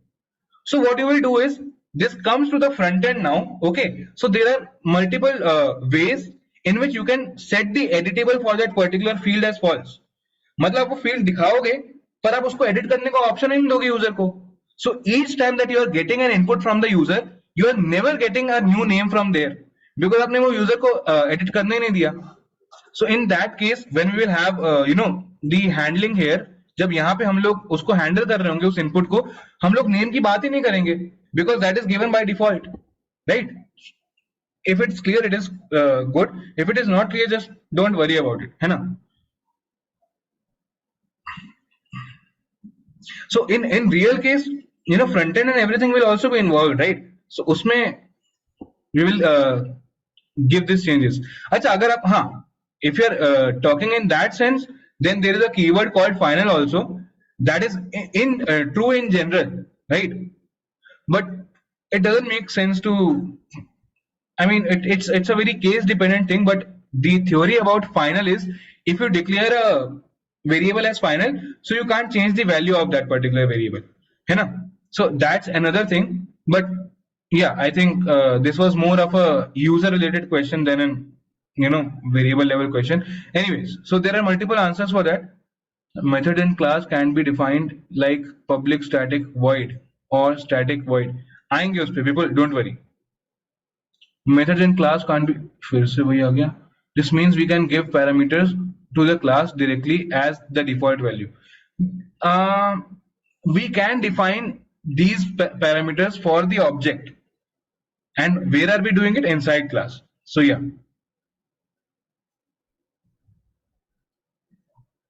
33 में क्या कर दिया है? This is just a function that I am declaring, right? Confused in object and reference. आ रहे. पिछले module में static method कर रहे थे, अब स्टैटिक यूज नहीं कर रहे हो आप. आएंगे अश्विनी, डोंट वरी. अच्छा चलो ठीक है, अब हो गया, बहुत हो गया. Okay, so let me answer this question. Confused between reference and object. Okay, so reference is just a variable that is storing the address of the object. Object क्या है? Actual physical entity है. Okay, actual physical entity that is occupying memory, right? That occupies memory, है ना? अगर आपने एक let's say दो integer declare किए हुए हैं आपने क्लास में, so this physical entity that is occupying 4 plus 4 8 bytes, ये जो this memory that it is taking, this particular entity is the actual object. Okay, actual memory allocation जहां पे हो रहा है, that is the actual object. Reference variable on the other hand, let's say this s1 you have defined, it's pointing to this particular object. Its job is just to store a reference to the actual object. right? So it's, in a way, it is just telling your compiler where to get these values from. ये जो id, name, falana, you are declaring all these variables, no, where to get this value from. This reference variable is telling the compiler, if you want to get these values, go there. Okay, go there means it has some, in some way it has stored the information about physical address of these integers, these strings. Okay, so object is the actual item, और उस तक पहुंचा कौन रहा है आपको, reference. Okay,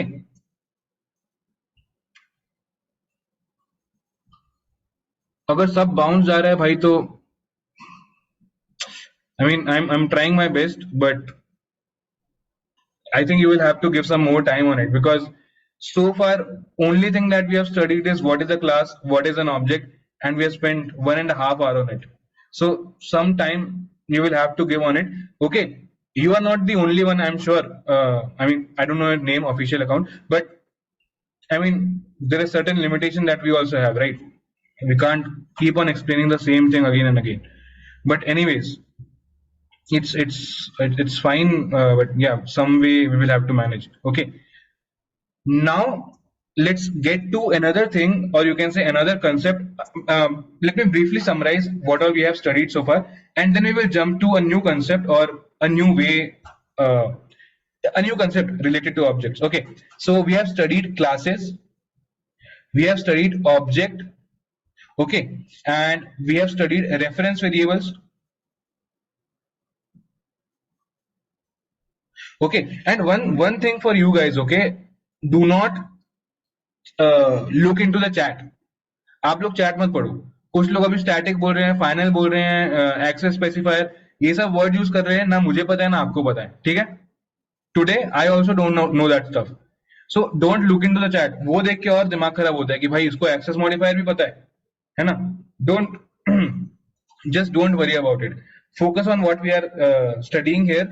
इतनी सी चीजें पढ़ी है बस अपन ने, right?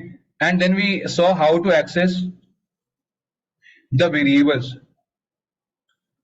right, using this dot. और कुछ पढ़ा है क्या हमने इसके अलावा? Methods, right? Methods inside class. Anything else that we have studied? This is the only thing that we have studied, or I mean, this is very less in a span of 1 hour, 30 minutes, 40 minutes. Just for clarity, I only planned to cover a few concepts. I had a somewhat more to cover as well, but I think I will not be able to cover it in today's class. That's besides the point. The point is, try and be focused only on what is being taught, है ना. आगे पीछे का आप मत सोचा करो. Okay, because it's natural to think about it from where you are sitting. अपने को चिंता होती है कि कुछ छूट ना जाए, कुछ ये ना हो जाए, but do not worry about it. I told you yesterday also, I am telling you again, whatever is required at your level, everything will be taught to you. If something is missed, you will become capable enough to Google it and understand it yourself. Just be assured about it. इसलिए don't worry about the things that I am not discussing in the class, कि ये कैसे होगा, वो कैसे होगा. If you are curious, that is very good. I am not demotivating you, but all I am saying is there are certain things that you will have to explore yourself. Okay, because we have a certain time constraint to follow as well. Okay, having said that, these are the things that we have covered. Now let's come to something called as a constructor. Okay, constructor. So let me tell you what the problem is that we are having currently. आप लोग देख रहे हो, अपने को student s1 is equal to new student, all this stuff we have to do. Then we have to write s1 dot name is equal to ये सब, s1 dot id is equal to all that stuff. So for creating one object, we are taking 3 lines, 4 lines, we are defining variable for it, doing all that stuff. So all these things as of now are our responsibility, to go to each variable, assign the value, each variable, other variable, assign the value for it. So this is pretty time consuming, as well as because this because of this particular problem, a solution was proposed, and the solution is constructor. Okay, so a constructor, you can say it is similar to okay आपको देखने में ऐसा लगेगा कि it is a function, it is not a function, a constructor is a constructor, but because it is also performing a certain specific job, देखने में आपको ऐसा लगेगा कि ये तो फंक्शन जैसे काम कर रहा है, ठीक है। Towards the end I will also explain you what is the difference between a constructor and a function, but just to give you an intuition मैं आपको बोल रहा हूं कि फंक्शन जैसा काम करेगा कुछ कुछ, okay. But the main point is this item will be called during object creation, or in other words, whenever you use the word new, this item will be called, constructor will be called, okay. So let me tell you how a constructor is built, कैसा दिखता है ये code में, है ना। so let's say आपकी class है class student, okay you have a class student, okay, आपका int id ले लिया, I'm ignoring the methods as of now, and string name, okay. Then how will you declare the constructor, okay. generally we give it generally we call it public, but you can skip this also, but generally we keep the constructor public. Anyways, what is the name that is given to a constructor? First important point, the name of a constructor is same as the name of class. So public student,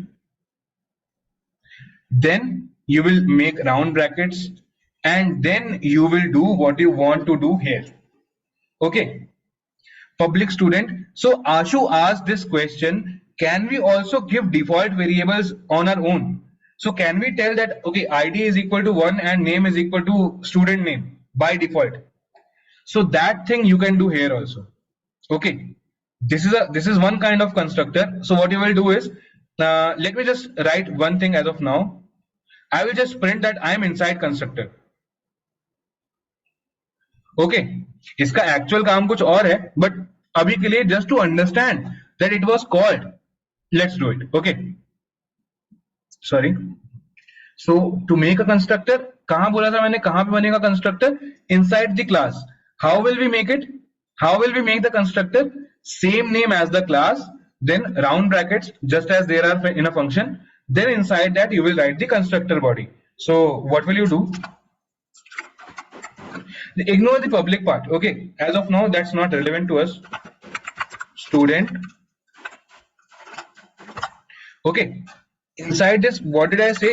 Just write a print statement. We just want to know कि मैं सही बोल रहा हूँ कि गलत बोल रहा हूँ, okay. Whether or not a constructor is actually called when the object is created or not, ठीक है.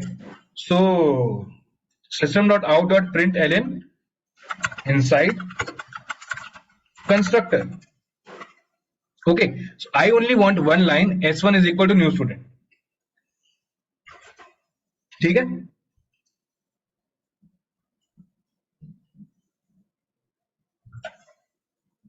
ठीक, क्या हुआ? Nothing, everything is commented. See, only one line, s1 is equal to new student, and it automatically made a call to the constructor. अब इसको पता कैसे चलेगा कौन है constructor? Because the name is same as the name of the class. So whenever you create an object, a call is made to the constructor, and obviously whatever is written inside the constructor, that action will be performed. What is the main job of the constructor? Can you guess by the name? Constructor. Constructor का काम क्या होगा? Construct करना. To construct something. What is that something? Object. So is it getting intuitive enough for you that constructor's job is to construct objects? So the main job, the first job of a constructor is to define the variables properly. So what Ashu was asking, can I give default values here? So you can give default values here also. id is equal to 1, okay, and name is equal to let's say default name, okay. We can skip this part. This is not, so this you can do, but this is the best practice. आपको जो भी default चीजें भी करनी है, आप constructor के inside constructor you can do it, right. So this statement I'm just removing now, and what I'm going to do is मैं यहाँ पे कहीं भी name वगैरह assign नहीं करूंगा. I'll just be printing it. See, s1 dot name. No assignment I have done, but I will still print s1 dot name. And what will I have? What do you think I should have?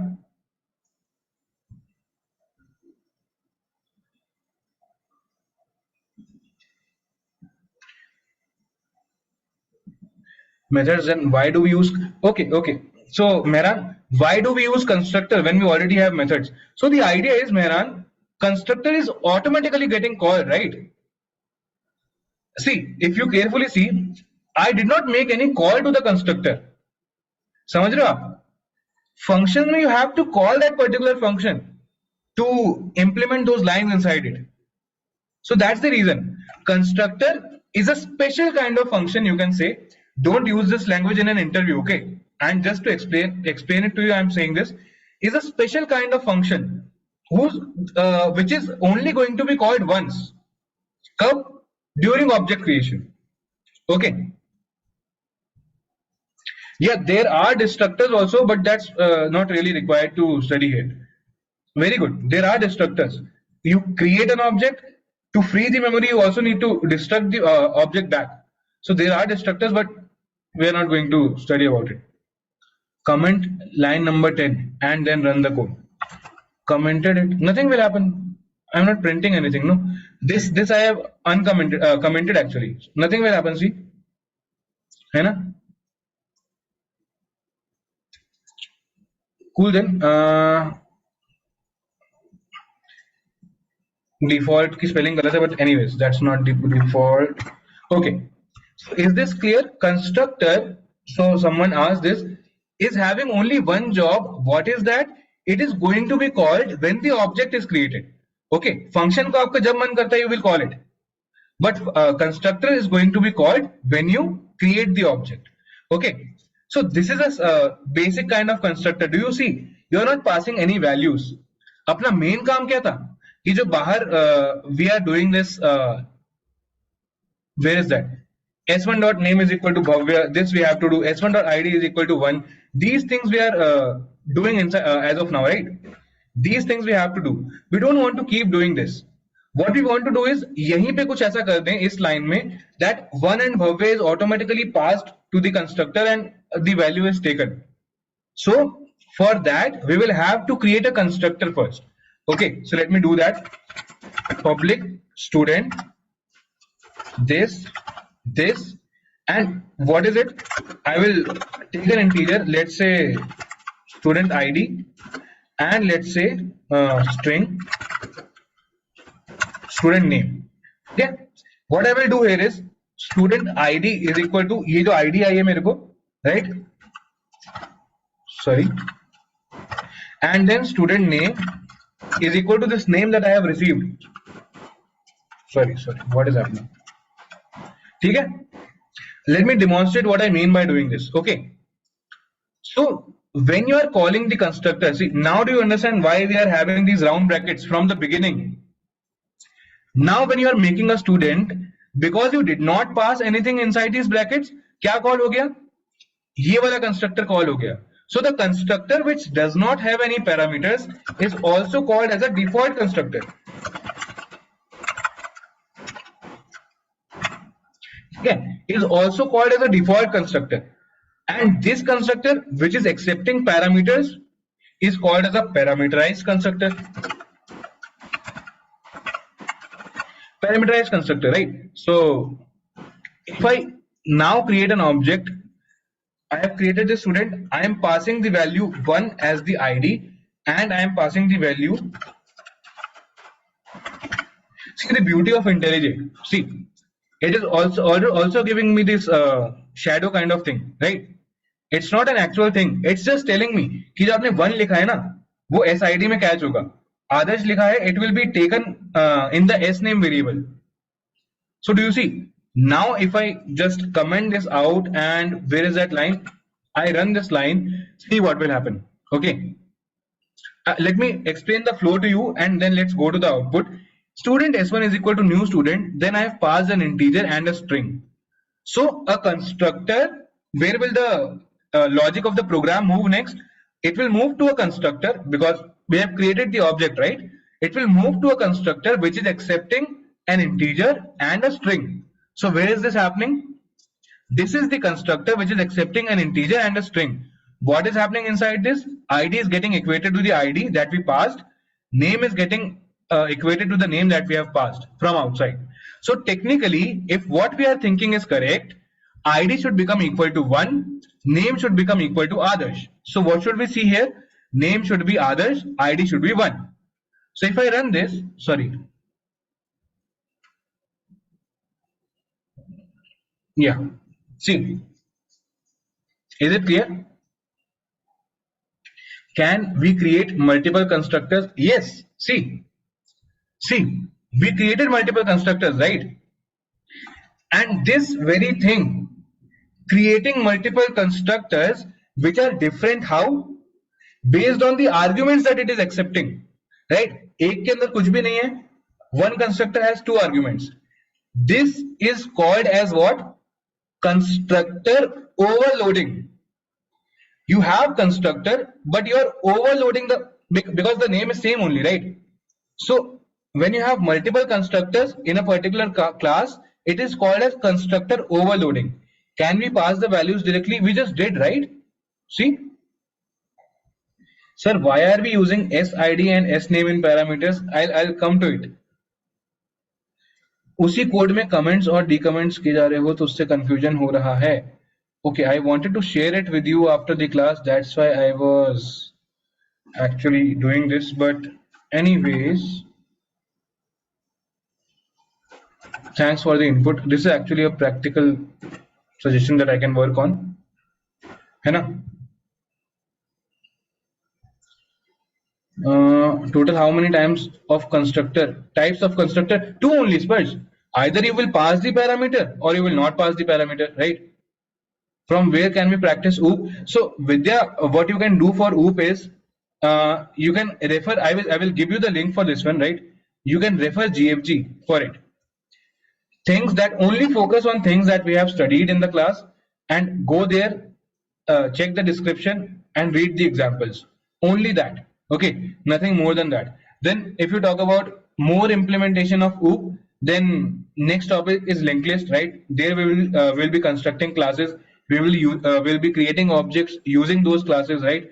So that is also something we will be doing. So that's why I devoted this much time on this particular concept of making classes and creating objects out of it, right? That is the core of object oriented programming, right? Can we use functions in constructor? I think yes, you can. Try it yourself. Can constructor, no. Can you make constructor using same arguments? No. आपको अगर same arguments use भी करने ना, you will have to change the order, right? You can't have the function constructor with the same signature. Okay, let me show you what I mean. Control C, Control V. So what am I seeing here? Student int comma string. Constructor which is accepting the parameters in the order integer comma string is already defined, right? However, this is something you can do. Okay, ये कर सकते हो आप. This is perfectly valid. So if there is a student for which you only want to pass the ID and name you want to keep as the default name, right?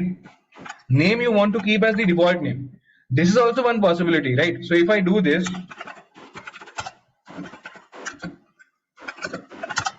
new student, I only want to pass the ID and name I only want to keep as default name. So see what will happen now. Control C, Control V, S2.name, S2.id. So if I run this, see what will happen. Others 1, default name 2. Let's see what happened, right? S1 got created. This constructor was referred to, right? This ID was taken. Let me also write a print message so that it becomes more clear.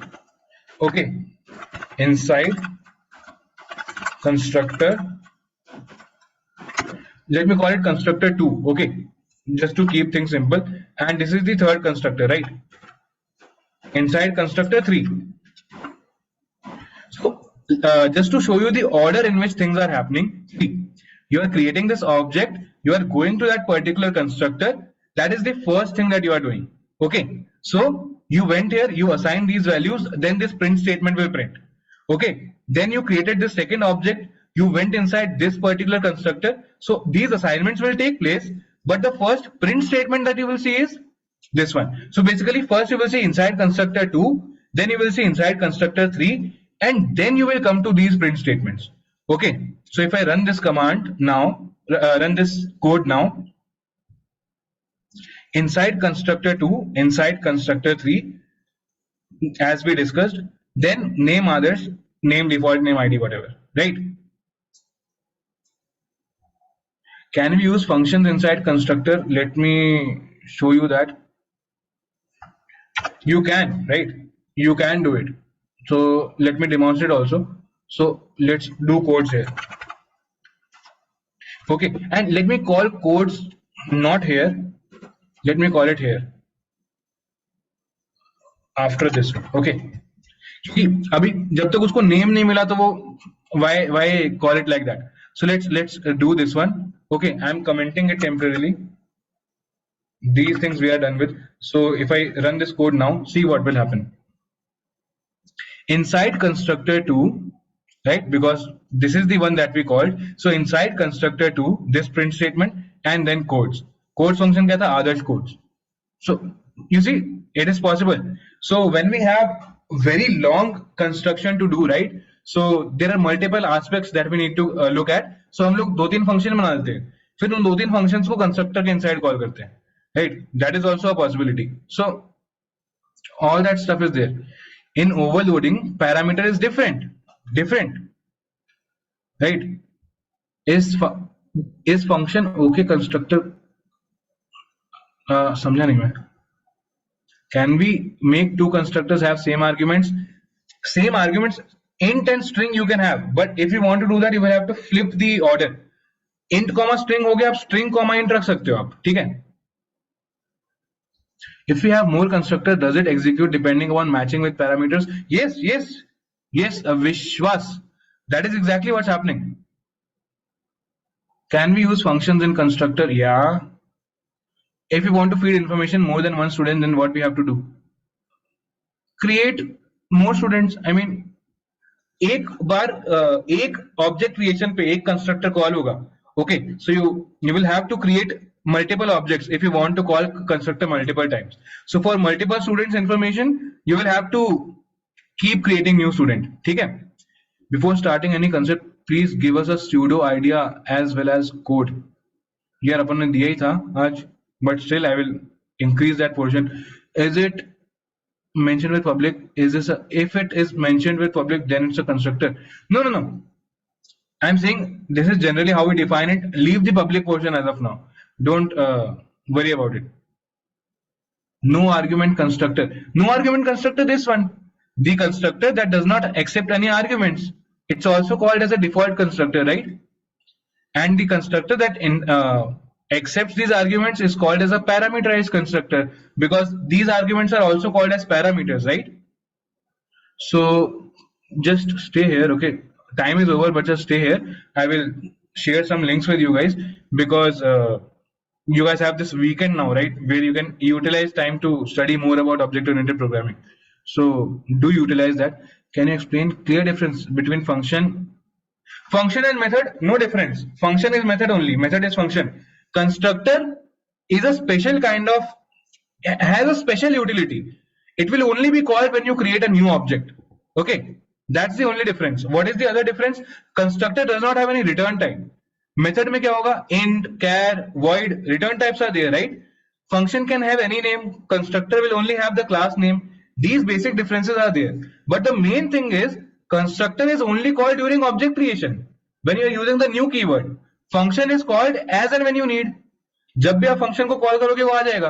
क्या मैं it will be executed आ जाएगा क्या? Right? If we feed information, repeat all in short. हाँ एक second.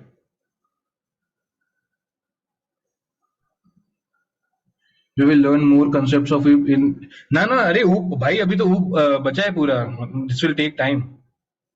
एक second. Constructor call another constructor. Yes, not today. Can we do constructor nesting? Yes, yes, yes. How do we? यार तुम लोग ना, tomorrow we don't have any class. I mean, I will not be taking it. I will ask Lakshay if someone else is taking a class for you guys.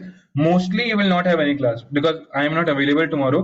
So okay. यार मेरे को कुछ तो करना पड़ेगा, ये तुम लोग के डाउट्स बहुत अनबियरेबल हो रहे हैं in the sense, same question 5 बार और इस तरीके से जेन्युइन चीजें छुप जाती है, पता है। Just now I was checking, I had 150 messages, तो कैसे मैं कर पाऊंगा उसको, right? So that I will need to, anyways. Acha, now before we end the class, okay, I just want to share 2-3 things with you. First is, let me share this link with you. Okay, Control C, Control V. This link is the first thing. Okay, what does it have? It's from a previous batch, as you can see, 3 March the date is. Okay, it's from batch 16, but the flow is same only. So when I teach it in the same format only, right? So as you can see, student class ही है यहाँ पे भी, same functions हैं, same चीजें हैं, ये उस batch के students के नाम है कुछ कुछ, right? So you will be able to understand it here also, right? तो कुछ भी मैंने ऐसा कुछ अलग सा नहीं किया है इसमें, right? So you can read all of it. Constructor also I have called, right? Student SID, ID is equal to this, name is default, same thing, exact same. मतलब जानबूझ के नहीं किया, मतलब automatically हो गया. So everything till here. So I think Shruti was asking or someone was asking how to revise OOP or how to study OOP. This is also more than enough. Okay, I think everything that we have here, you will be able to understand it. Okay, so I have shared this link with you. After you are done with this, go to GFG OOP Java. See, okay, I did a Google search. You can also do this Google search. See, object-oriented programming in Java, OOP, classes, methods, access modifiers, don't study. Wrapper classes, you can study. Only study the definition. Okay, access modifiers, do not study about it. I will teach you afterwards. Constructors in Java, yes, you can study. Constructor, copy constructor, don't study as of now. Constructor chaining, I will explain. Private constructors and singleton classes in Java, no, we are not going to go into that. If time permits, we can touch that also. So okay, so far only study these 2 tabs. Okay, OOP in Java, constructors in Java, only study the portion that we have discussed in class. Okay, that's the only thing. If I find more resources, that also I will share with you. So this also I am sharing with you in the chat. Okay, if I find more resources with the help of Lakshay, or I will myself share it on the Discord. Okay, so those are certain things that you can use as a resource.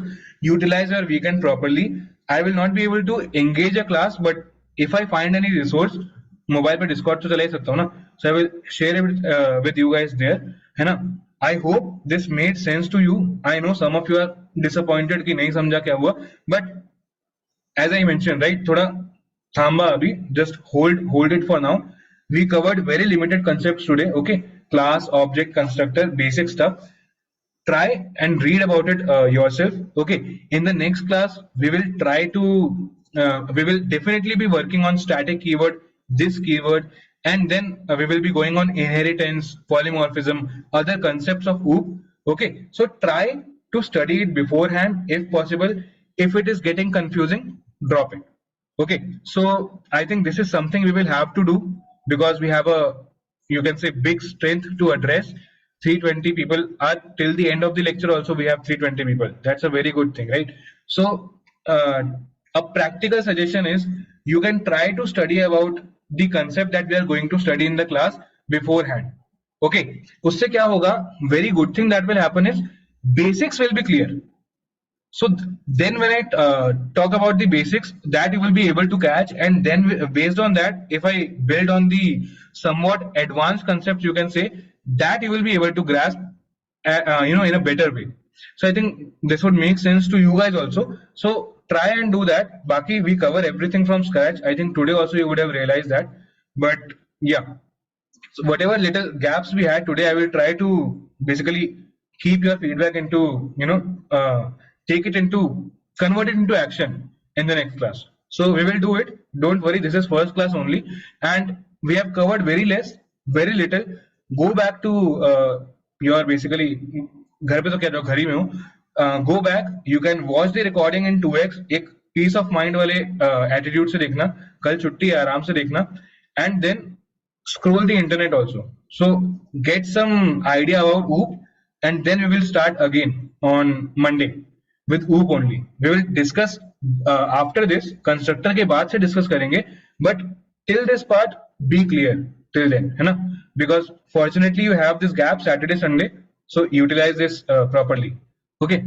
Having said that, thank you, है ना? Good night. अपन लोग मिलते हैं Monday को. Okay. Thank you all for joining. Bye.